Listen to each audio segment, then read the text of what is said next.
إن الحمد لله نحمده ونستعينه ونستغفره ونعوذ بالله من شرور أنفسنا ومن سيئات أعمالنا من يهده الله فلا مضل له ومن يضلل فلا هادي له نشهد أن لا إله إلا الله وحده لا شريك له ونشهد أن محمدا عبده ورسوله falenderimet dhe lavdërimet I përkasin vetëm Allahut të madhëruar, atë e falenderojmë dhe vetëm prej Tij falje dhe ndihmë kërkojmë. Kërkojmë mbrojtje për Allahut që të na ruajë nga të këqijat e vetvetes tonë dhe nga të këqijat e veprave tona.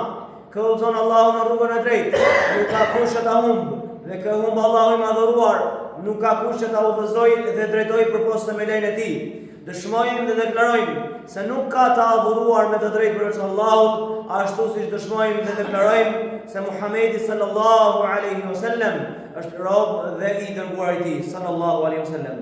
O ju vëllezër musliman, o ju motra muslimane, dijeni mirë se njerëzit sot kërkojnë që ta largojnë pikëllimin e tyre, mërzinë e tyre, duke shkuar në përteqe, në përtyrbe, në përvarre, duke shkuar tek vendet të pashtu quajtura të shenjta, duke shkuar tek malet të pashtu quajtura të shenjta, dhe aty ata kërkojnë që të largojnë brengën, pikëllimin dhe hallin dhe mërzinë që I ka rënë.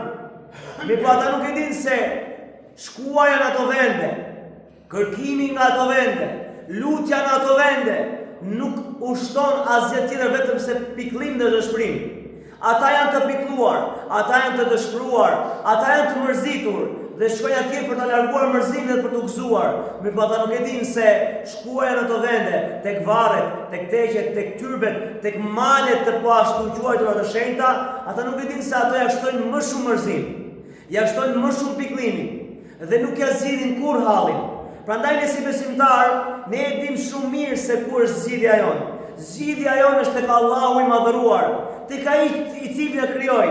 Dhe profeti sallallahu alaihi wasallam për ta treguar neve se ku duhet të orientohemi, ku duhet të shkojmë, ku pikëllohemi, na tregon një lutje madhështore, që kjo lutje vallahi është shumë e madhe. Jo ajo lutje që patacek javës së kaloi, jo. Kjo është më e shkurtë, por është madhështore. Tregojnë sahabët se pejgamberi sallallahu alaihi wasallam kur I godiste në pikëllim, kur I godiste në breng, I shqetësuar, I pikëlluar, I mërzitur, çfarë bënte? Thoshte këtë lutje: La ilaha illa Allahu al-azim al-halim. La ilaha illa Allahu rabbul arshil azim. La ilaha illa Allahu rabbus samawati wa rabbul ardi wa rabbul arshil karim. Çfarë lutje madhështore?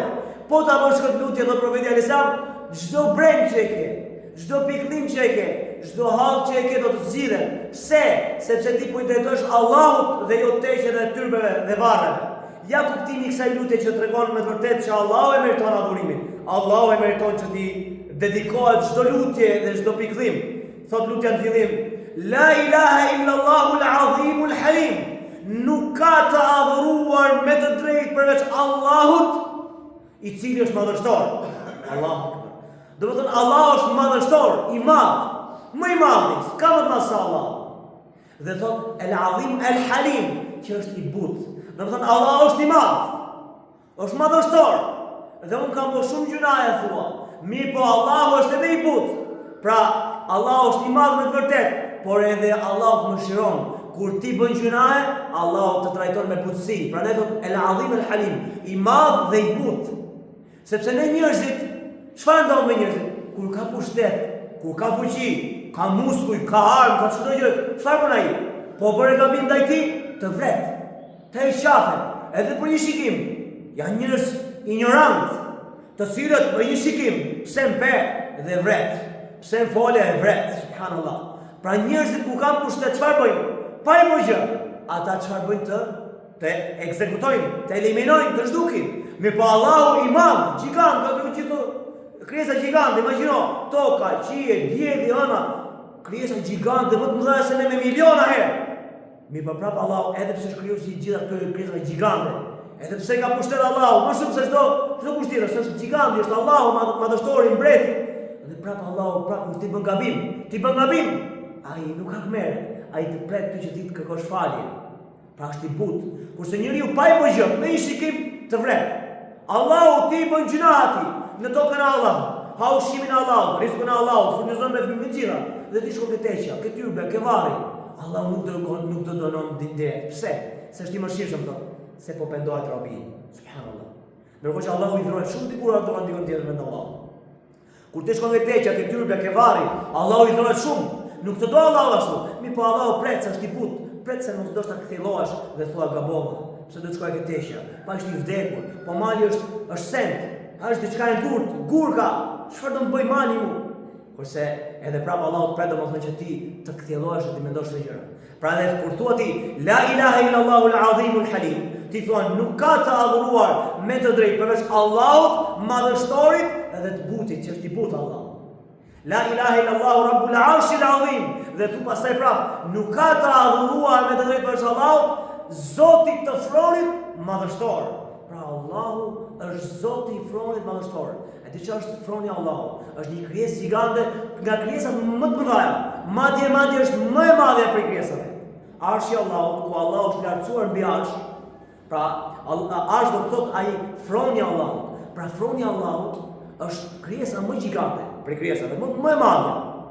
Dhe Allahu domethënë me këtë lutje që po i bën Allahu ti po e lavdron Allahun. Dhe thu, nuk ka të adhuruar me të drejtë përveç Allahut, i cili është madhështor vetë. Në veten e tij që Allah është madhështor, është edhe i butë, dhe nuk ka të adhuruar me të drejtë përveç Allahut, i cili është Zoti i Fronit madhështor. Pra atë fron e ka Allahu dhe askush tjetër përveç tij. La ilaha illallah rabbul arshil azim, la ilaha illallah rabbus samawati wa rabbul ardi wa rabbul arshil karim. Dhe këtu thua prap, nuk ka të adhuruar me të drejtë përveç Allahut, Zoti të qiellit dhe tokës dhe Zoti të Fronit fisnik. Se para tha madhështor, pastaj tha fisnik. Pra fron fisnik. O vëllezër, subhanallahu, kjo lutje, shive 3 herë thua nuk ka të adhuruar, domethënë pra ti dëshmon për Allahun se Allahu s'ka të adhuruar me të drejtë. Nuk ka të adhuruar me të drejtë përveç Allahut, nuk ka. Nuk ka mundësi të ketë.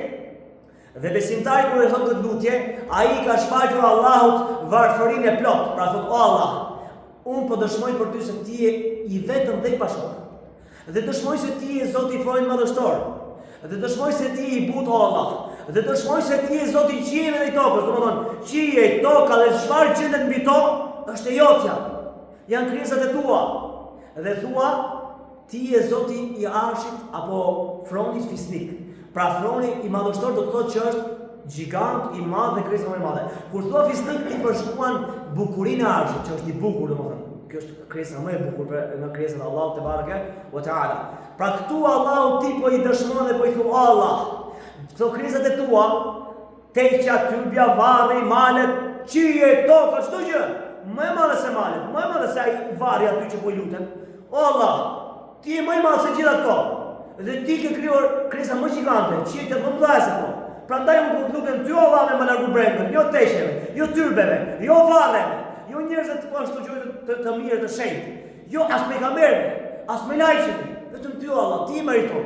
Pra ti kur du 3 herë, do të zgjohesh një herë, do të zgjohesh të Allah, unë i kam thënë Allahu 3 herë. O Allah, ti je një vetëm me bashok, s'ka të adhuruar me të drejtë përveç teje. 3 herë. Dhe pastaj e madhrova Allahun duke i thënë, ti o Allah i madhështor, ti i but, ti ke Fronin madhështor, tash edhe ti krijuesi i qiellit dhe tokës, dhe çka gjendet në to? Atë pse ta adhuroj dikon tjetër përveç teje, Allah? Pse unë ta paraqes brendën dhe pikëllimin dhe hallin tim diku tjetër? Kur ti ma zgjidh, ti më krijove, nuk ti më zgjidh hallin. Prandaj, pse ata profetë e zanë kush e bën këtë lutje, Allahu do të largoj pikëllimin, brengën, shqetësimin. Pse? Sepse ky rob nuk është si robët e tjerë, si njerëzit e tjerë, që pak ti godas një sprov, një smundje, një diçka tek familjarët apo tek vetë, direkt shkojnë tek vendet e shenjta të posaçuara dhe kërkojnë atë ndihmë.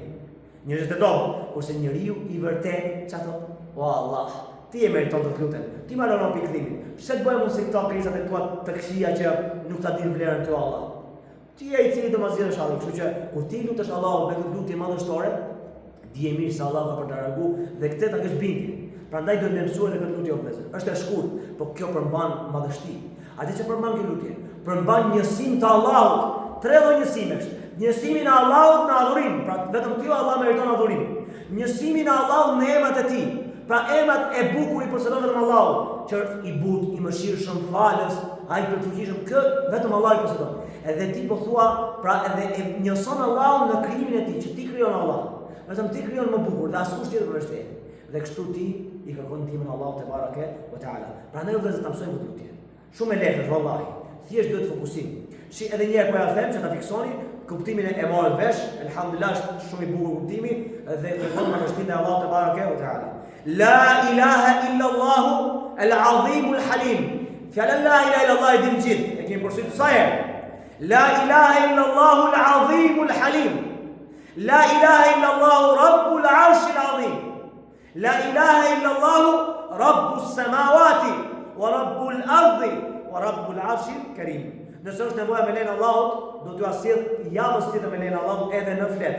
Lutjen që apo ta premtuar javës që kaloi, ajo lutje madhështore që na përbrengën edhe ajo, i e kam sjell elhamdulillah xhumat do t'ja shpërdoj mas xhumait. Këtë tjetër inshallah xhumas tjetër që ta mësoni. Ai është e kollajt. Po lutje madhështore. Përmban njësimin e Allahut, madhrimin e Allahut, frikën ndaj Allahut dhe tregon madhështinë ndaj Allahut te bareke ve teala. Elus Allahu na madhruar që ta bëj dobish me këtë fjalë apo këtë këshill që dash dhe këtë hutbe. Elus Allahu e madhruar të më fal mua dhe juve. Aqulu qawli hadha wastaghfirullah li wa lakum wa lisa'il muslimina min kulli dhanbin fastaghfiruhu innahu ghafurur rahim. Kërkoni falë Allahut se Allahu fal shumë gjëra dhe mëkatet, se ai është falës dhe mëshirues.